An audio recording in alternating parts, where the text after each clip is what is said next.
సమస్యలు చెప్పుకు ఏడవడం గాదు. పరిష్కారం అన్నటువంటిది ముఖ్యం. రాజీవ్ గాంధీ గారు ఓ పెద్ద సమస్య జెప్పారు. అయ్యో! మేము రూ. 100 పంపిస్తుంటే పైనుంచి కేంద్రం నుంచి పబ్లిక్ దగ్గరికి చేరాడు రూ. 10 అవుతుంది. రూ. 90 దారిలో వాళ్ళు తింటున్నారని. దానికి పరిష్కారం ఏం గావాలి?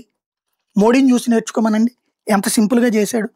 అందరికి బ్యాంక్ అకౌంట్స్ తీశాడు. బ్యాంక్ వాళ్ళకి జెప్పాడు, మీరేమి మినిమమ్ బ్యాలెన్స్ పెట్టొద్దు ఆళ్ళకి. జీరో బడ్జెట్ అకౌంట్స్, జన్‌ధన్ ఖాతాలు. తద్వారా బ్యాంకులకి కోట్లాది మంది ఖాతాదారులొచ్చారు. బ్యాంకులు బాగుపడ్డాయి. సేమ్ టైమ్ అంతో ఎంతో డబ్బులేయడం వల్ల బ్యాంకులకి డబ్బులు రొటేట్ అవుతున్నాయి. దానికి తోడు బ్యాంకింగ్ సెక్టార్ మీద పబ్లిక్ అవగాహన పెరిగింది. ఇవాళ ఫోన్‌పేలు, గూగుల్ పేలు ఇవన్నీ సక్సెస్ అవుతున్నాయంటే బికాస్ ఆఫ్ దట్ ఓన్లీ. అది ఒక ఎత్తయితే ఇవాళ రోజున అవినీతి ఎక్కడుంది? డైరెక్ట్ కేంద్ర ప్రభుత్వ డబ్బులు నేరుగా వచ్చి పడుతున్నాయి కదా! రైతుకి అప్పుడు రాజీవ్ గాంధీ గారు చెప్పినట్టు ఇవాళ నరేంద్ర మోడీ అక్కడ 2000 ఎత్తే ఇక్కడ రూ. 100 ఇచ్చుండేవాళ్ళు.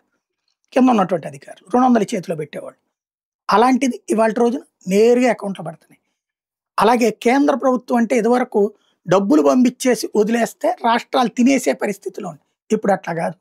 ప్రతిదీ గ్రౌండ్ లెవెల్ దాకా ఇవాళ ఉచిత బియ్యం కేంద్రం ఇస్తుంది. మన ఇంటికి ఇచ్చే ఉచిత బియ్యం. మన ఇల్లు కట్టుకోవడానికి 1,80,000 కేంద్రం ఇస్తుంది. 2,80,000 కేంద్రం ఇస్తుంది.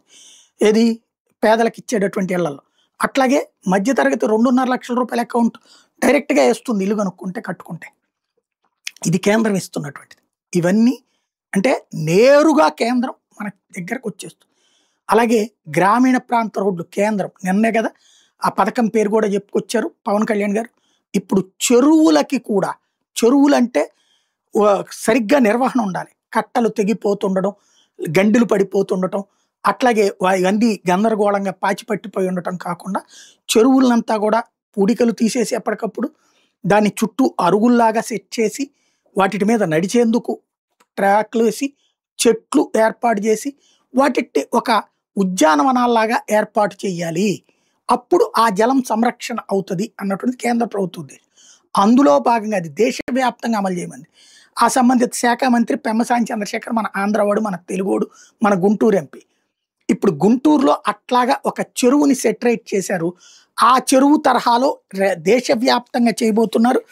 4 వైపులా చెరువు కట్టలు పటిష్టం చేసి వాకింగ్ ట్రాక్ ఏర్పాటు చేసి కట్టల మీద కొబ్బరి మొక్కలు పెట్టి గ్రీన్ ఫెన్సింగ్ వేసి సిమెంట్ బెంచీలు వేసి సోలార్ లైట్లు పెట్టి అట్లా నక్షత్రవనాన్ని అభివృద్ధి చేశారు. పిల్లల పార్క్ పెట్టారు, ఓపెన్ జిమ్ పెట్టారు, ఆడిటోరియం పెట్టారు వెంగళాయపాలెం చెరువు దగ్గరన. తద్వారా ప్రయోగాత్మకంగా అమలు చేశారు. ఈ నెల 11వ తారీఖున వివిధ రాష్ట్రాల మంత్రులు, ముఖ్య కార్యదర్శులు అక్కడికి వస్తారు. ఆ తర్వాత దేశవ్యాప్తంగా ఇలా అమలు చేయబోతున్నారు.